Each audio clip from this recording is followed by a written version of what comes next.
تو میرے نبی نے 11 گھر آباد کیے ہمیں زندگی سکھانے کے لیے. عورت مظلوم تھی ہر دور میں، آج بھی ہے اور پہلے بھی تھی. کہیں عورت بھی ظالم ہوتی ہے، میں کوئی صرف ان کا وکیل صفائی بن کے بات نہیں کر رہا ہوں، لیکن جو معاشرے میں ہے وہ بات کر رہا ہوں کہ عام طور پہ دیہات ہو، شہر ہو، ہمارے یورپ کی عورت تو بڑی بیچاری مظلوم ہے، نہ وہ ماں ہے، نہ بیٹی ہے، نہ بیوی ہے، نہ بہن ہے، کچھ بھی نہیں، ایک ٹیشو پیپر ہے جو استعمال کے اٹھا کے پھینکتی.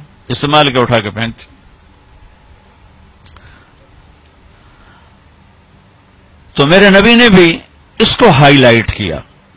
آپ تو شریعت لے کر آئے تھے، آپ نے زیادہ اس کو ہائی لائٹ کیا.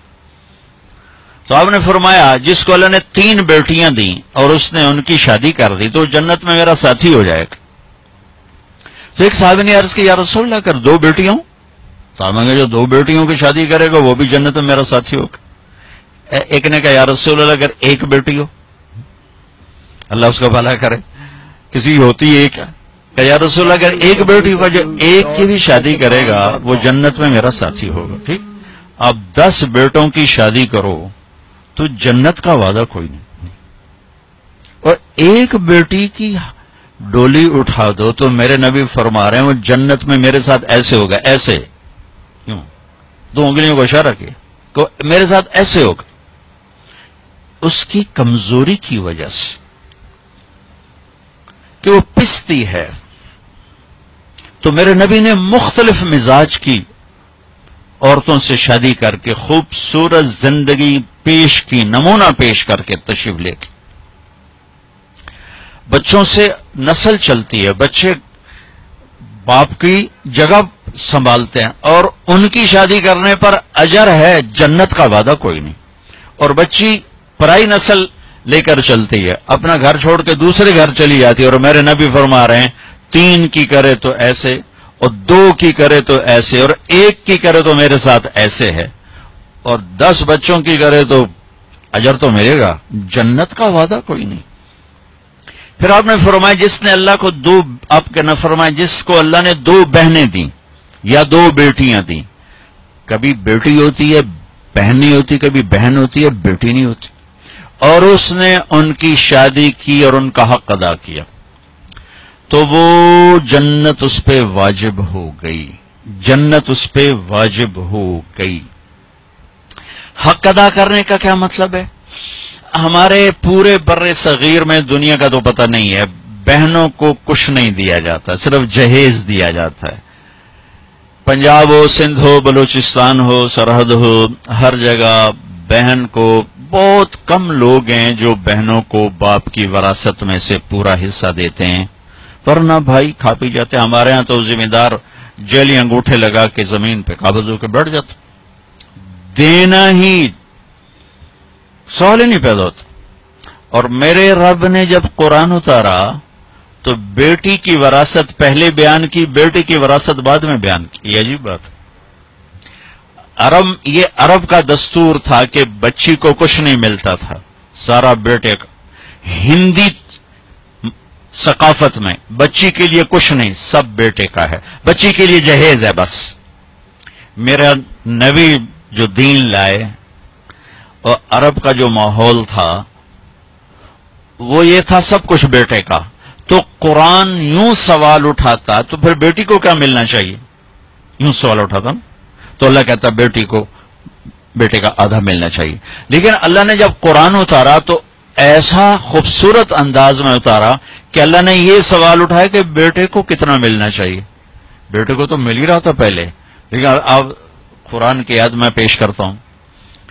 قرآن نے یوں سوال اٹھایا کہ بیٹے کو کتنا دیا جائے گا، جیسے بیٹے کا حق ہے ہی کوئی نہیں، بیٹے کو کتنا ملے گا؟ تو اللہ نے کہا للذکر مثل حظ الانثیین، جتنا ہم نے 2 بیٹیوں کا حق رکھا ہے اتنا 1 بیٹے کو دے دیا جائے. حالانکہ ماحول کے مطابق ہونا چاہیے تھا جتنا ہم نے بیٹے کا حق رکھا اس کا آدھا بیٹی کو دے دیا جائے. میرے رب نے کہا جتنا 2 بیٹیوں کا ہم نے حق رکھا ہے وہ 1 بیٹے کو دے دیا جائے. پورے عرب کی تہذیب پر ہتھوڑا چلا ہے کہ جس پیٹ سے بچہ نکلا اسی سے تو بیٹی نکلی. جس چھاتی کا دودھ بیٹے نے پیا اسی کا تو بہن نے پیا ہے، اسی کا تو بیٹی نے پیا ہے. جس چھت کے نیچے بچہ پروان چڑھا اسی کے نیچے تو بچی پروان چڑھی. جس گود میں بیٹا پروان چڑھا اسی گود میں تو بیٹی کھیل کے پروان چڑھی. اور دوسرے گھر جا کر تم نے اس کا حق اڑا دیا. چور چوری کرے تو پکڑ کے تھانے دیتے ہو. یہ جو سارے بھائی چور بیٹھے ہیں ان کو پکڑ کے تھانے کیوں نہیں دیتے ہو؟ انہوں نے اللہ کی شریعت کو یوں مذاق اڑا کے رکھ دیا.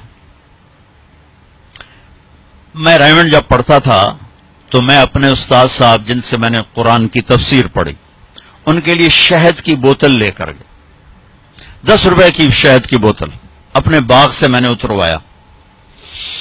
میں نے پیش کیا کہ استاد جی آپ کے لیے شہد لایا ہوں. کہنے لگے کہاں سے لائے ہو؟ میں نے کہا جی میرے اپنے باغ کا ہے. اب آپ سوال پہ غور کرنا. فرمایا تیرے باپ نے اپنی بہنوں کو وراثت میں سے حصہ دیا تھا؟ تیرے باپ نے اپنی بہنوں کو تمہارے دادا کی وراثت میں سے حصہ دیا تھا؟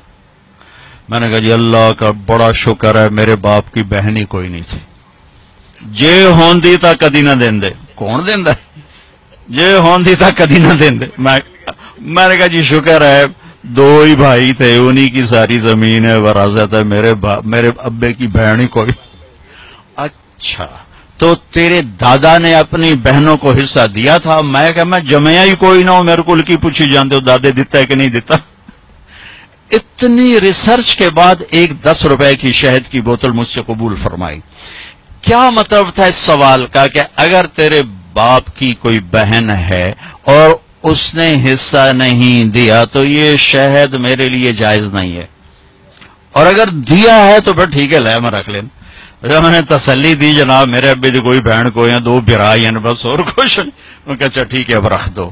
اللہ نے اتنا حق رکھا کیونکہ کھا جاتے تھے دیتے نہیں. اور آج بھی یہی دستور ہے کہ بیٹی کے لیے کوئی جہیز ہے باقی کچھ بھی نہیں ہے. مجھے آپ کے شہروں کا نہیں پتا، میں اپنے دیہات کی بات کر رہا ہوں. ہمارے دیہاتوں میں نہیں دیا جاتا. ظلم و ستم ہے یہ. پھر یہی میرے نبی نے فرمایا جو بیٹی کا پیدا ہونا عیب تھا عرب میں، تو میرے نبی نے فرمایا اللہ نے اس کو پہلی بیٹی دی بیٹا نہیں دیا اور اس نے خوشی کا اظہار کیا تو آسمان سے ایک فرشتہ اترتا ہے جو بچی کے اوپر اور بچی کی ماں پر اپنے پر پھیلا دیتا ہے. زمرد کے پر ہوتے ہیں اور وہ کہتا ہے جو تم دونوں پہ خرچ کرے گا اللہ اس کا ساتھی ہو جائے.